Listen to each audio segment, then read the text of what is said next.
Hezbollah का Israel पर रॉकेटों से हमला। हिजबुल्लाह के रॉकेटों से शुमाली इसराइल में करियात शमूना के करीब जंगल में आग लग गई। लबनान से हिजबुल्लाह के रॉकेटों से लगने वाली जंगल की आग ने शुमाली इसराइल को लपेट में ले लिया। रेस्क्यू टीमों ने इनखला के दौरान आग पर काबू पाया। लबनान की सरहद के करीब वाक़ शहरों में रहने वाले बहुत से इसराइलियों को इसराइल और हिजबुल्लाह के दरमियान बढ़ती हुई लड़ाई के पेश नज़र महीनों पहले इनखला कर दिया गया था। इसराइली मीडिया ने मुतअद्दिद मामूली ज़ख्मियों और कुछ घरों में आग लगने की इत्तला दी है। दूसरी जानिब अमरीकी सदर जो बाइडन की तरफ से गज़ा में मुस्तकिल जंगबंदी के लिए नया जंगबंदी मुआहिदा भी तजवीज़ कर दिया। उनका कहना था कि यह मुआहिदा दरअसल इसराइल की जानिब से पेश किया गया है और इसे सालिसों के ज़रिए हमास तक पहुँचा दिया गया है।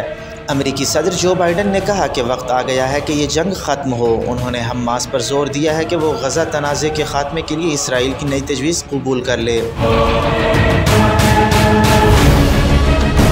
हमास ने अमरीकी सदर की जंगबंदी तजवीज़ का खैर मकदम करते हुए कहा कि वो जंगबंदी की तजवीज़ को मुस्बत अंदाज में देख रहा है।